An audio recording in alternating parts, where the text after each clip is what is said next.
이 딥시크 사태에서 다양한 전문가들의 의견이 나오게 되면서 결론은 다음과 같이 정리가 되고 있는 것 같습니다. 딥시크가 발표한 560밀리언의 훈련 비용은 과장된 발표이며 쿼터에서 추적한 바와 같이 지난 2년간 엔비디아의 싱가포르발 매출 청구권은 9%에서 22%로 늘어난 상황인 것을 확인할 수 있죠. 아마 이쪽에서 대부분이 중국 쪽으로 흘러가게 되지 않았을까 예상되는 시점인데요. 하지만 딥시크는 훨씬 저렴한 API 비용을 청구함으로써 비용 효율화에 성공했고 뿐만 아니라 개빈 베이커의 리서치에 따르면 약 37GB의 램으로도 충분히 운영 가능한 모델로 이 정도면 지금 당장 고사양 컴퓨터에서 인터넷에 연결되지 않고도 로컬로 충분히 이 모델들을 돌릴 수 있다는 얘기입니다. 그렇게 엣지 디바이스에서의 강력한 1인자인 애플이 딥시크 논란에 오히려 수혜자로 시장에선 해석을 하면서 좋은 주가 움직임을 보여줬던 것인 것 같습니다. 하지만 오늘 파이낸셜 타임즈의 보도에 따르면 현재 AI 최고 관리자 자리에 있는 전 페이팔 원년 멤버 데이비드 삭스는 딥시크가 오픈 AI가 가지고 있던 디스틸레이션이라는 고유 기술을 침해하는 지식재산권 침해에 대한 증거들이 있다면서 이에 따라 마이크로소프트와 오픈 AI는 딥시크 측의 데이터 무단 확보가 실제 있었는지를 조사를 한다고 얘기를 했죠. 근데 결국 중요한 것은 지금 이런 식으로 대규모 언어 모델을 경량화해서 실제 비용도 10분의 1가량으로 줄이는 데 성공을 했다는 점일 텐데요.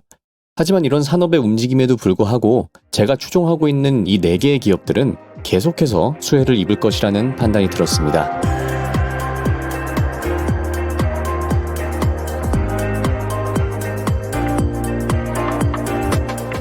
이번 사태의 직접적인 피해자라고 말할 수도 있을 엔비디아부터 얘기를 해보겠습니다. 엔비디아는 제가 계속해서 주장해오고 있지만 GPU 회사가 아닙니다. 엔비디아를 GPU 회사라고 하는 것은 테슬라가 전기차 회사라고 하는 것과 똑같은 주장이라고 말씀드렸죠. 엔비디아는 AI 인프라스트럭처 회사이고요. 이 인프라라는 것은 물론 GPU와 관련된 하드웨어, 네트워킹, 장비, 렉 시스템과 같은 하드웨어들이죠. 그리고 그게 지금 가장 많은 돈을 벌고 있는 필드이긴 합니다만 그것을 넘어서 소프트웨어 인프라스트럭처가 있습니다. 이와 관련된 매출, 즉 엔비디아의 쿠다 생태계와 각 기업들이 훈련장으로 사용하게 되는 옴니버스가 앞으로 있을 물리 AI의 시대가 도래함에 따라 자연스럽게 흡수하게 될 새로운 마켓일 텐데요.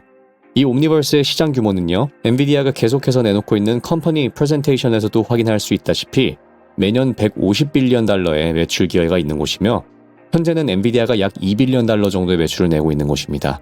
도표에 나와 있는 데이터 센터 연 300빌리언 달러의 매출 기회 중 실제로 엔비디아는 4분기 매출까지 예상을 하면 120빌리언 달러 정도를 가져가게 될 것으로 예측되고 있으니 실제로 40%의 마켓 셰어를 가져가고 있는 것입니다. 옴니버스, 자율주행 및 로보틱스, 그리고 게이밍까지 합해서 엔비디아는 연애 총 1트릴리언 달러짜리 시장에서 기회를 물색하고 있는 것이죠. 지금 LLM 정도가 갑자기 효율화가 진행되었다고 무너지게 될 회사가 아니라는 것을 좀 강조드리고 싶습니다.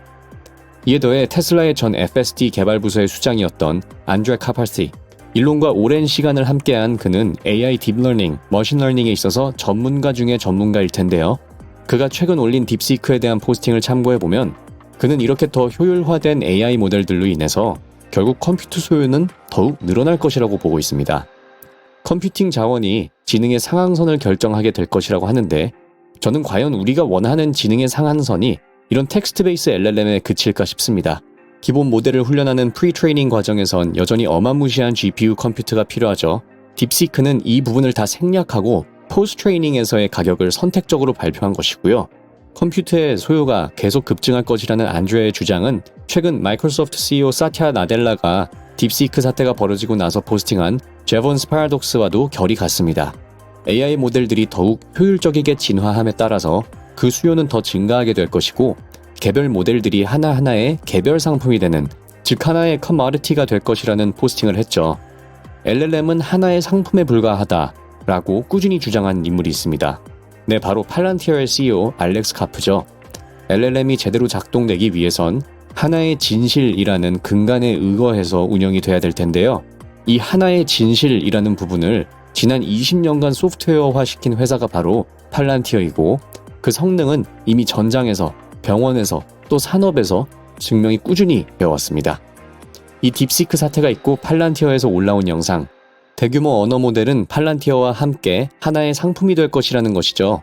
팔란티어의 AIP 플랫폼에서 제대로 작동을 하기 시작하는 LLM을 소비자들은 입맛에 따라 고를 수 있습니다. 팔란티어의 입장에선 챗GPT가 되었건 메타의 라마가 되었건 또 딥시크가 되었던 사용자가 원하는 LLM을 통해 더 저렴한 API 비용을 지불하면서 본인들의 비즈니스와 기업에 맞는 답을 내줄 수 있는 LLM을 선택할 수 있는 옵션에 불과한 것이죠. 알렉스 카프의 말을 그대로 인용하자면 LLM은 바닥에 놔둔 탄화수소 같은 것이고 이것을 제대로 사용하려면 알맞은 가공 작업이 들어가줘야 하는데 그 가공 작업이라는 것이 팔란티어의 플랫폼을 통해야만 실시간적으로, 이 실시간적인 게 정말 중요한 것인데요. 즉 변화하는 실제 상황에 유동적으로 대응해서 가장 빠르게 적용 가능한 인사이트가 도출될 수 있다는 말입니다. LLM은 지금 검색 정도를 좀 유용하게 하고 있는 정도이지 실제 상황에 투입이 바로 가능한 수준의 것으로 발전되기 위해선, 즉 날개를 달기 위해선 팔란티어의 온톨로지 플랫폼이 필수적인 것이죠. 이 부분을 엔비디아도 똑같이 에이전틱 AI를 통해 전개하려고 하고는 있습니다만 실질적인 유스 케이스와 이 분야에서 흑자를 내며 성장을 하는 것을 보여주는 것은 팔란티어가 유일합니다. 그리고 곧 마찬가지로 실질적인 유스 케이스를 통해서 곧 어마무시한 매출을 내게 될 회사가 있죠. 바로 테슬라입니다. 테슬라는 이제 25년 말에 로보택시를 정식으로 런칭하면서 본격적인 무감독 자율주행, 즉 진짜 자율주행을 할 때 전방 주시를 아예 안 해도 되는, 그냥 자기 랩탑을 꺼내서 내 일 처리를 해도 되는 그런 자율주행을 출시할 것이라고 얘기를 하고 있습니다. 테슬라에서 올라온 아주 충격적인 영상을 보여드릴 텐데요. 테슬라는 이제 공장에서 생산이 완료되면 알아서 선적 장소까지 자율주행으로 가서 대기열에 합류를 합니다. 이는 테슬라의 대규모 무감독 FSD로의 큰 도약이고요. 공장에서 갓 생산된 차를 자율주행으로 선적 장소까지 보낸다는 것은 그만큼 테슬라는 소프트웨어에 정말 자신이 있다는 겁니다. 혹시라도 있을 사고가 발생한다면 회사로서는 그 손실이 엄청날 텐데 이제 이런 소프트웨어를 갓 태어난 차량에 바로 적용시킬 수 있는 수준이 되었다는 겁니다. 그렇기에 테슬라는 이런 딥시크 사태와는 전혀 무관한 물리 AI를 공략하고 있다는 점에서 딥시크 사건과 관련돼 완전한 면역이 있다고 봐도 됩니다. 저 같은 장기 투자자 입장에서 딥시크 사태 이후의 하락은 정말 너무나도 좋은 기회가 아닐 수 없었죠. 바로 전 영상에서도 언급드린 바와 같이 언어 모델 다음이 지금 언급드린 테슬라가 공략 중인 물리적인 이동에 쓰이게 될 대규모 비전 모델이 될 것 같고요. 엔비디아는 이런 실제 데이터를 수집할 수 없으니 합성 데이터를 통해 훈련하자는 비전을 제시하고 있습니다. 그리고 이런 영역을 넘어서 그 이후로 우리 인류가 공략하게 될 영역은 바로 더 많은 병렬 계산이 예상되는 신약 개발에 쓰이게 될 프로틴 시뮬레이션과 화학 시뮬레이션의 영역으로 발전하게 될 것입니다.